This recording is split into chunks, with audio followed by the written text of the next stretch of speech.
Out of the ashes you will rise. I can say that if you feel sad, lost, depressed, if your health is suffering, finances are in the gutter, social life, you're lonely, can't find it, can't find people that you want to spend time around, depression, if you're in a fog all day, can't find that happiness that everybody seeks. Out of the ashes, you will rise. And that's it. That's at the end of the day, the quickest summary. You can look through and read books. I've read books by philosophers and historians trying to find the purpose of life. Well, as far as I can tell, no one knows exactly the purpose of life, but what we do know is that you will be tested and you can rise above the tests. The ashes represent the nothingness, everything that you thought you had burnt down, and then you rebuild, and you rebuild better. And that's the faith, hope that you must have. And if you look through history, the greatest people in the world, whether it's Martin Luther King Jr. or Mahatma Gandhi or Nelson Mandela, think about Nelson Mandela, spent 25 years in a prison unjustly, comes out of it, everything burnt to the ground, all of his hopes and dreams, his career, he lost 25 years of his life, but out of it he rebuilds, out of the ashes, something better, gets rid of apartheid, leads the fight to get rid of apartheid in South Africa, wins a Nobel Peace Prize, changes the world. Now you and I don't know if we'll get in the history books, but maybe we get in somebody's history book. Maybe it's a friend, child, a neighbor, someone we don't know.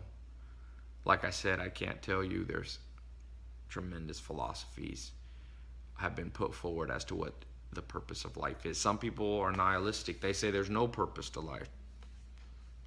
Well, I'm an entrepreneur. I'm a businessman. If you start a business and then decide there's no purpose to it, it will fail. The self-fulfilling prophecy will happen. The downward spiral will be created if you say, I won't rise above the ashes. That the fact that I'm sad, lost, and depressed now has doomed me for the future. Well, then you've done what you've done. They say faith is the belief in something you haven't yet seen. This is what all those great people had. Martin Luther King Jr. said, I have a dream. Black children and white children, holding hands, going to school together. That happens right now. But it didn't happen then. In the 60s, he saw ahead. He saw what other people couldn't see. He had the faith to see what could be built out of the ashes of an unjust society at that time. What's wrong in your life? Each of us have our cross to bear. Health, wealth, love, happiness. Each of these 4 goals, these 4 obstacles for many, stand before us the day you're born. Health. Can you stay alive? Can you stay healthy? 80% of people in America overweight, losing the battle against that. Things being burnt to the ashes, people not rising above, people giving up. As Thoreau said, the mass of men lead lives of quiet desperation. What's called resignation is confirmed desperation. People give up there. Wealth, finance. You have to be able to provide for yourself and your family financially. The average person, when they're 16, they got big plans, how much money they're going to make, how they're going to have financial independence and be able to travel and have fun and enjoy the things that they need and not have to worry about the bills every month. But we live in a world where I read India, 40 million kids still starving. 40 million. That's a lot. That's New York City and LA and more. Out of the ashes, how do we rebuild that? It can be rebuilt. Love, social life, emotions, family, connections to friends, family, romance. Many of us, you might feel lonely. You burnt down to the ashes. Somebody you dated, married, somebody you wanted to date or marry. Friends that you thought were your friends that betrayed you. Boom, burns down to the ground. Business partner betrays you. Someone steals from you. A family member that you thought had your best interest at heart turns out to have been not such a good player in your life, taking advantage of you. That third pillar, social, might be burnt to the ground right now while you're watching this video. The last pillar, the ultimate pillar, health, wealth, love, happiness. You wake up with a fog of depression and darkness over your mind, can't find clarity, can't find peace within yourself. Maybe it's something you've done, maybe you failed, and maybe your brain recognizes that and so it punishes you. Maybe you missed an opportunity. Maybe you're the one who messed up the social life and now you regret it. You regret losing someone, betraying someone, breaking up with someone, divorcing someone. So that fog has burnt down your happiness down to the ashes, down to the ground, and you feel you have nothing. You can rise above. People do it every day, and some people don't. And what separates the people who do from the people who don't? Well, I think it's a few things. I'm no absolute expert on finding your purpose, but I've spent a good bit of my life trying to figure out my purpose, studying mentors who understood, at some level their purpose. And you know what they told me? One of the best things someone ever told me was my second mentor. His name was Alan Nation. He said, Ty, you know what the definition of an entrepreneur is? Woo. The universe, my tripod popped out. Maybe it's a sign. Sign for big moment. Nah, he said to me, Ty, definition of an entrepreneur is somebody who remakes the world in their own image. I was like, what do you mean? He said, well, most people give up. Most people, society pushes on them their version of life. You see it in careers. People have a job they don't like. But somebody somewhere at that company is making money. That's why that company exists. So there's people working in mindless jobs, in a cubicle, in a job that they hate, in a dead-end job. And why do they do it?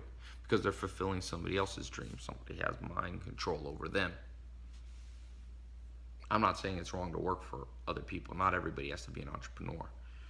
But you have to feel like you have a purpose in your job. Or what's the point? Mind control. Bah, you see that. Now, what he was saying to me, well, the message he was trying to convey to me is that some people remake the world in their own image. What did he mean? I said. Alan Nation said, well, it's the image you have in your head of how things should be. And then it clicked. What he was saying is, you must be a creator. Now, if you're religious, I'm not talking about taking the place of God.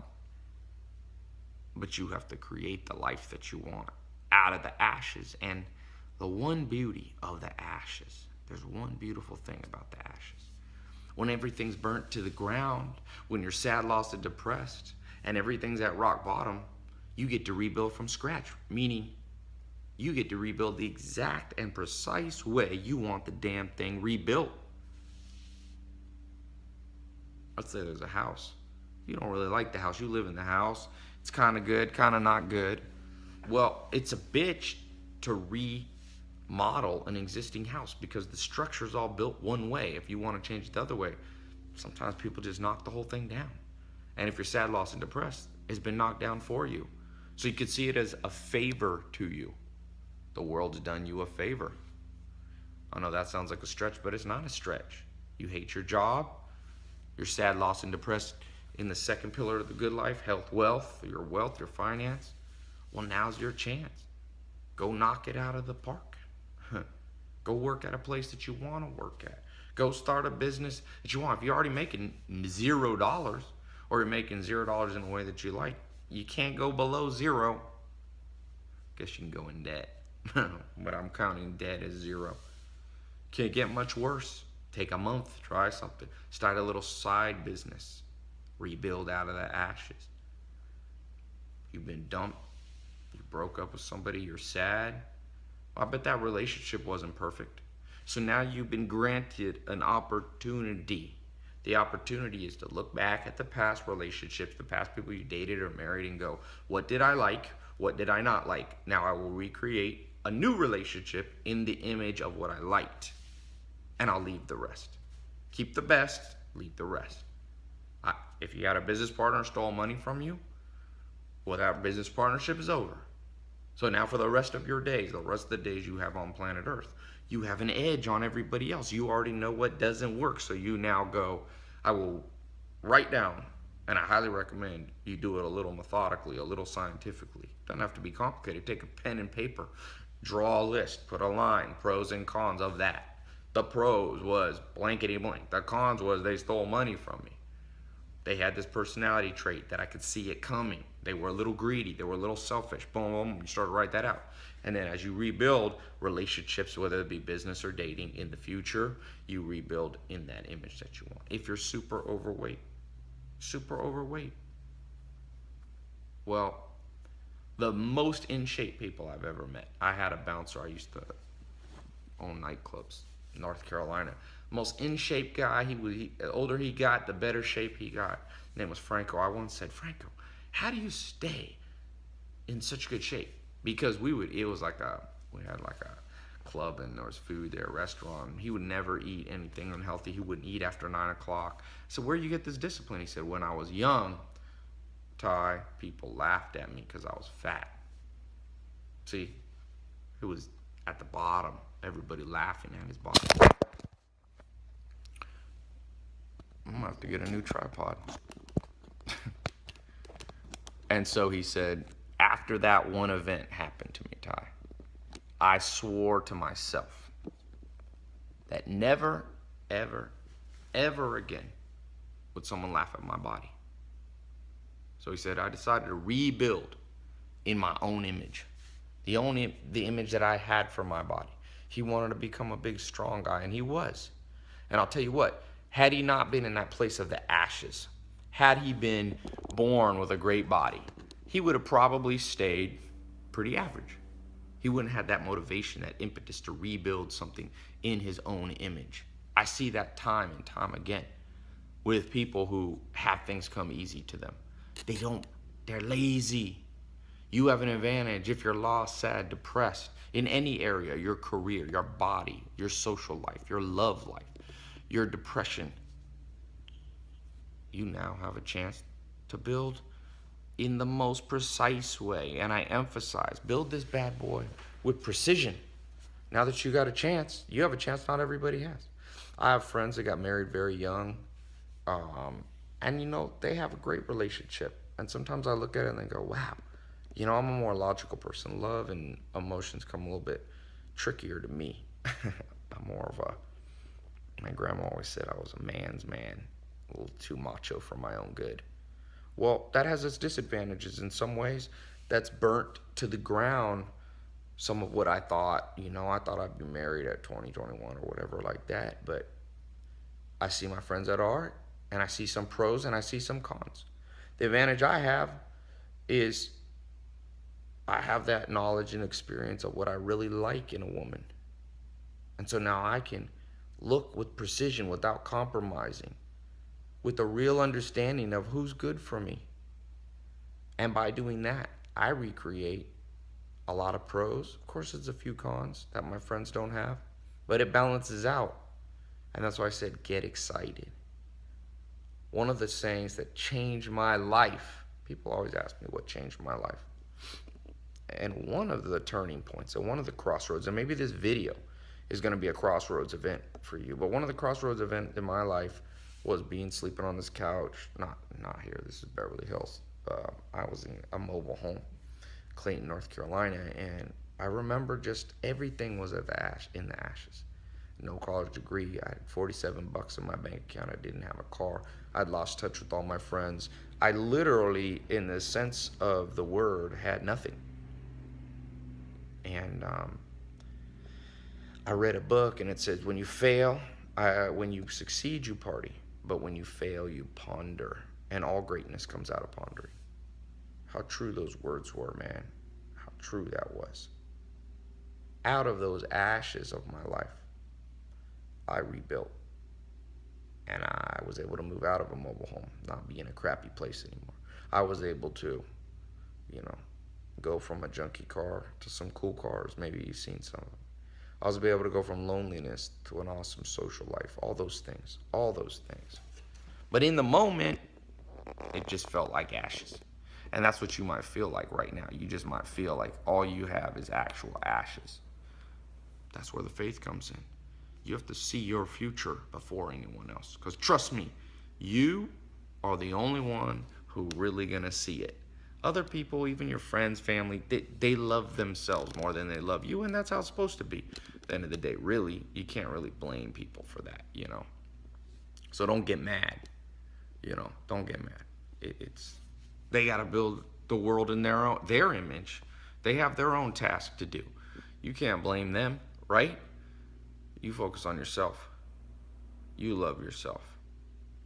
There's an old saying, if I don't love me, who will? Meaning, if you don't take care of you, nobody will. Health, wealth, love, happiness. Rebuild from the ashes with precision. That's all I can say. With precision. What's the purpose of life? You make one up. I hope you build one that's a little bit common sense. Don't put something stupid. It can be to be wealthy. That's okay. Not everybody should do that.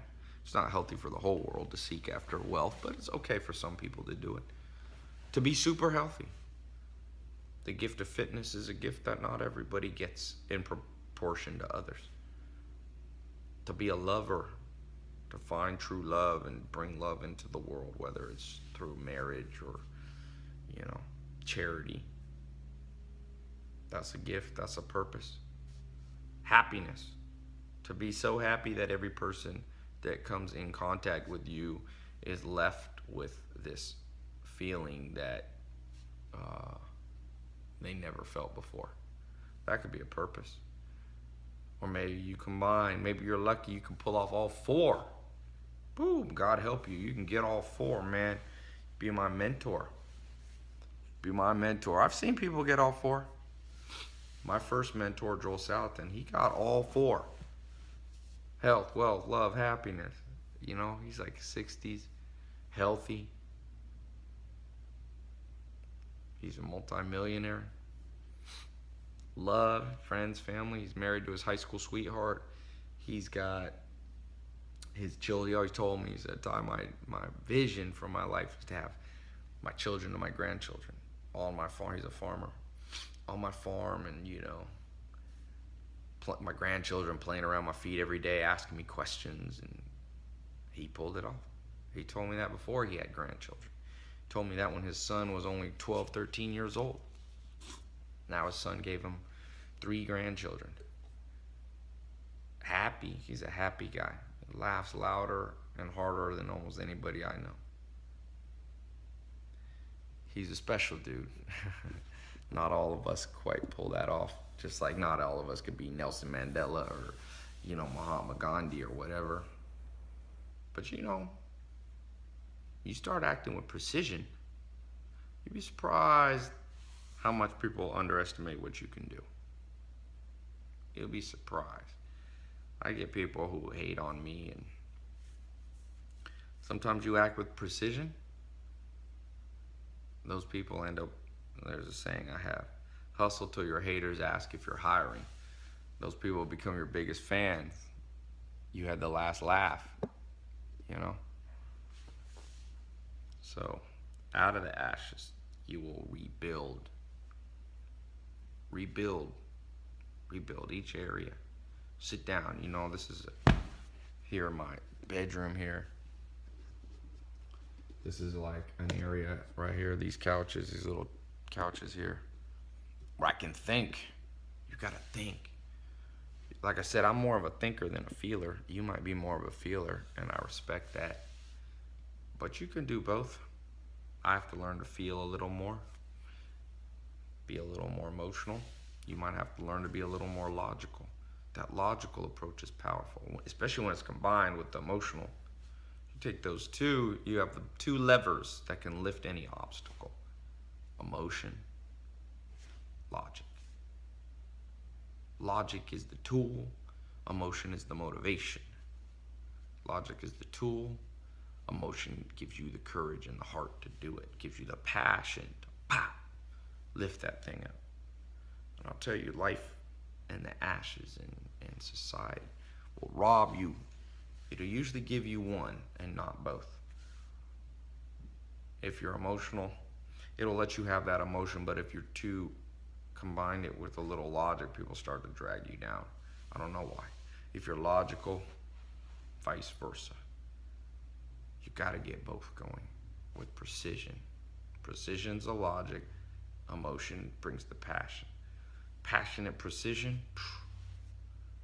what can't you do? What can't you do? I think it's Elon Musk, the billionaire who started PayPal and Tesla and he's putting humans on the moon, Mars now. Actually, it wasn't him, sorry, it was Steve Jobs, Apple. Steve Jobs said in one of his final speeches before he died of cancer, he said, as you grow older, you will discover this whole world built by people not really smarter than you. A few things. Nuclear fission or fusion or power. Maybe that's people, but for the most part, it's just people who had passion and had the precision to rebuild out of the ashes. So I hope today, if you felt lost, if you felt sad, if you felt depressed, you'll remember that quote that got me off my couch. When you fail, you ponder, and all greatness comes out of ponder. All reinvention, all creation, all rebuilding comes out of the ashes, the failure. Now, I don't suggest you fail on purpose. In fact, resolve to fail less. Make this today that big crossroads event where it's like, boom, can't get worse than this. And it might not be in all 4 areas. You might be doing well in 1, 2, or 3. Promise you. There's one that's weak. Almost everybody I meet, unless you're like my first mentor, which I don't meet people like that for a decade. I would guess you're like me, and we have our one weakness area. Maybe it's your health. Your body just can't keep in shape. Make that your mission to fix. Make that your mission to fix. You must use your force of will to fix your weakest part. Now, you don't necessarily want to build your career on your weakest part. You want to build your career, like Peter Drucker says, on your strengths. But I'm talking about to round out and get rid of feeling lost, sad, and depressed. That usually comes because your brain recognizes, and you can't fix this, that something's wrong. That's what depression is for the most part. There's different versions, but for most of us that don't suffer with severe depression, but gloominess and cloudy brain and lack of happiness, it comes from your brain going, something's not right. You know, you look in the mirror, you feel a little sad and depressed, your body's telling you. We have what's called a DNA imperative. Our DNA from tens of thousands of years ago, hundreds of thousands of years ago, the memories and the whispers of your parents and your grandparents and your great-great-great-great-grandparents passed on to you through the DNA, child to child to child to child, parent to child to parent to child, on and on and on. This cycle goes, and it whispers into our ear, and it says, you gotta fix this. You can't be so alone. You can't be so broke. You can't be so out of shape. You can't be so sad and depressed. Fix it, fix it, fix it. That's what you have to hear. That's the voice you hear. When you hear that voice, fix it, fix it, fix it. And then you do, and you do it with precision and passion. Precision is the tool. You read books, you get mentors, you go to conferences, you invest, you go to seminars, you begin to ask the wisest people, you watch YouTube videos of smart people. You surround yourself with people 10, 20 years more knowledge than you have. That creates the precision, the skill. But at the same time, you never forget. And that's where the passion comes from. The wealthiest people I know, they can point to a time when they were broke. And they never forget that. And they go, I ain't never going back there. And that passion is the fuel, is the motivation that keeps them doing the precision logic stuff. It's the emotion that fuels the logic. Man, just trust me. Power comes. P, here's a formula for it. Power equals precision times passion. And another word for precision is logic. Another word for passion is emotion. Logic times emotion. That's your power. That's your power to rebuild. That's your power to get what you want. Everybody wants. If you see my TEDx talk, 5-6 million people watched it. Everybody wants, but not everybody gets. Some people stay in the ashes. They can never quite get it together, but you're different. You've heard now. You've heard this. And you now understand, I hope, that it's a good thing that the ashes are there. Because now you rebuild, like Alan Nation said, in the image that you have for yourself. Maybe that image is an image where you work for yourself. You travel the world. Maybe it's an image where you have a big family, 5, 10 kids. I lived with the Amish for 2.5 years. That was their vision. Maybe you have a vision where you become a professional athlete, fitness at the highest level. Maybe you find one where you run a charity and you focus on fixing people, situations that's horrible. You do social work, you do charitable work, you are a happiness ambassador to the world. Maybe you combine two. Maybe you have one I can't even think of right now. You know? Maybe you focus on kids, parenting. I do recommend you find one for yourself, even if it's kids, even if it's charity. Find some vision and purpose and precise power that's emanating deep from within you. Like I said, kids are good, helping others are good, but you need it's like a power station, you know? You need that power inside and it radiates out the heat. That's others can tap into that. You got to have it burning within you. And yeah, I know it's not easy. Trust me. Process of reinvention, something I've had to do a few times. It's never fun in the moment. But faith is seeing what others can't see yet. See your future before anyone else does. You know? Send me an email if this helps you. Ty Lopez. Subscribe here. And we'll keep talking about this. But wish you a good day. By the way, don't procrastinate on it. Pull out a notebook right now. Write out a few things. Write out a few things. What your world would look like if you could rebuild it exactly in your dream, you know, in your dream image. What would your life look like? What would your health, wealth, love, and happiness look like? Pin it to a board. You don't have to let anybody else see it if you don't want. You can share it if you want, but make sure you write it down for yourself. Talk to you later.